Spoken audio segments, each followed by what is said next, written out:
Assalamualaikum warahmatullahi wabarakatuh. Di sini saya akan menjelaskan tentang pengelolaan program khusus. Perkenalkan, nama saya Rohadatul Ais dengan NIM 186247022 Prodi PG PAUD. Pengertian manajemen pendidikan khusus. Manajemen pendidikan khusus adalah seni dan ilmu dalam mengelola sumber daya pendidikan, baik bagi peserta didik yang menyandang kelainan fisik, mental, perilaku, atau gabungan diantaranya, dengan tujuan untuk membantu peserta didik agar mampu mengembangkan sikap, pengetahuan, dan keterampilan sebagai pribadi maupun anggotanya masyarakat dalam mengadakan hubungan timbal balik dengan lingkungan sosial, budaya, dan alam sekitar, serta dapat mengembangkan kemampuan dalam dunia kerja atau mengikuti pendidikan lanjutan. Selanjutnya ada jenis-jenis layanan khusus. Yang pertama, layanan perpustakaan. Layanan perpustakaan berguna membantu menunjang program belajar mengajar di lembaga pendidikan formal seperti sekolah, baik sekolah tingkat dasar maupun menengah, baik sekolah umum maupun kejuruan. Selain itu, perpustakaan sekolah juga menjadi salah satu unit sekolah yang memberikan layanan kepada peserta didik di sekolah sebagai sentra utama dengan maksud membantu dan menunjang proses belajar mengajar di sekolah, melayani informasi yang dibutuhkan, serta memberikan layanan rekreatif melalui koleksi bahan pustaka. Yang kedua ada layanan kesehatan. Layanan kesehatan sekolah biasanya dibentuk sebuah wadah bernama Usaha Kesehatan Sekolah atau disebut juga dengan UKS. Layanan kesehatan adalah klinik yang didirikan sebagai bagian dari sekolah atau universitas secara independen yang mendiagnosis dan mengobati penyakit fisik dan mental yang didanai dengan biaya khusus yang dibebankan kepada semua siswa. Yang ketiga ada pelayanan bimbingan dan konseling. Pelayanan bimbingan dan konseling. Bimbingan adalah proses memberikan bantuan atau mendampingi seseorang untuk mengatasi permasalahan yang sulit dipecahkan sendiri. Konseling merupakan kegiatan inti yang membantu klien pemecahan masalah yang dihadapi, dan inti dari bimbingan dan konseling adalah proses membantu peserta didik dengan mempertimbangkan kemungkinan dan kenyataan tentang kesulitan yang dihadapinya, agar mereka memahami dan mengelola diri serta bertindak dan berperilaku sesuai kebutuhan. Selanjutnya ada layanan asrama.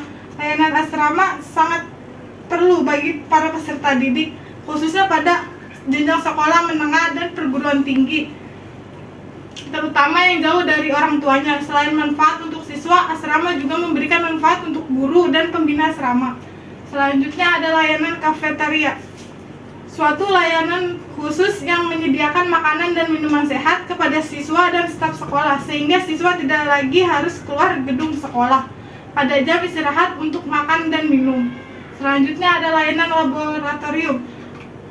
Laboratorium digunakan saat akan mengadakan penelitian yang berkaitan dengan percobaan tentang suatu objek tertentu. Tujuan laboratorium adalah sebagai penunjang dalam menguasai mata pelajaran yang diajarkan oleh guru, memupuk keberanian sesuai dengan hak dan hakikat kebenaran, melatih dan mengembangkan keterampilan guru dan siswa dalam mengembangkan profesinya, serta melatih dan membiasakan siswa belajar secara inovatif, secara individu maupun kelompok. Yang ketujuh, layanan koperasi. Koperasi melatih peserta didik untuk menjalankan perekonomian sebelum terjun di masyarakat. Koperasi yang ada di sekolah dikelola oleh siswa dan guru berperan sebagai pembimbing. Koperasi bertujuan mendidikan dan menanamkan kesadaran hidup bergotong royong serta memupuk rasa setia kawan, rasa cinta kepada sekolah, dan menanam sifat disiplin dan rasa tanggung jawab. Dan terakhir ada layanan keamanan dan perparkiran sekolah. Bertujuan memberikan rasa nyaman kepada seluruh warga sekolah selama proses pembelajaran berlangsung, melatih siswa agar dapat hidup mandiri dan disiplin, dan menjaga sekolah agar tetap aman terhadap ancaman bahaya dari luar. Selanjutnya ada pendidikan inklusi.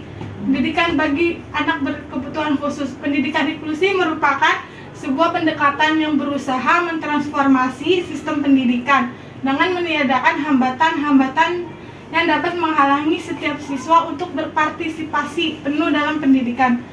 Hambatan yang ada bisa berkaitan dengan masalah etnik, gender, atau status sosial, kemiskinan, dan lain-lain. Dengan kata lain, pendidikan inklusi adalah pelayanan pendidikan anak berkebutuhan khusus yang dididik bersama-sama anak lainnya normal untuk mengoptimalkan potensi yang dimilikinya. Selanjutnya ada program pengayaan dan ekstrakurikuler.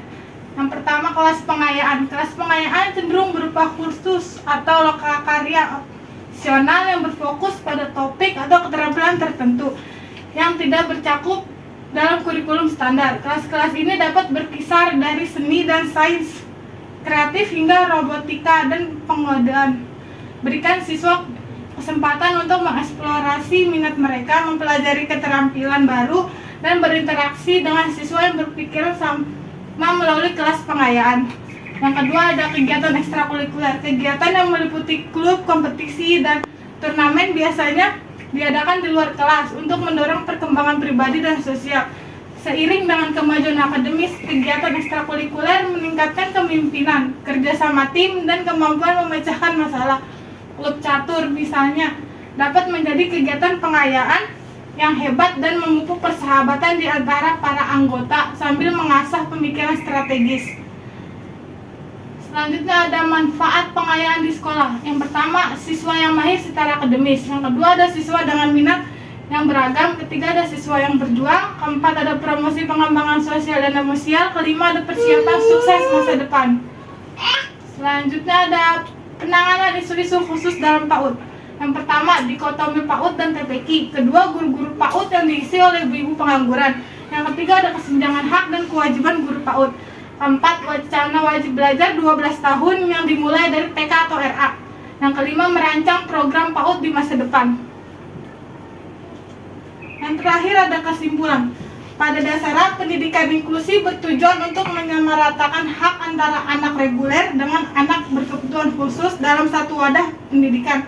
Namun pada kenyataannya, lingkungan sekolah yang aksesibel maupun fasilitas-fasilitas lain yang sesuai dengan kondisi dan kebutuhan anak berkebutuhan khusus masih belum memadai, sehingga beberapa kegiatan dan proses belajar mengajar di sekolah tidak seluruhnya dapat dilakukan oleh anak berkebutuhan khusus karena beberapa keterbatasan yang dimilikinya. Sekian penjelasan dari saya, kurang lebihnya mohon maaf apabila ada kesalahan. Wassalamualaikum warahmatullahi wabarakatuh.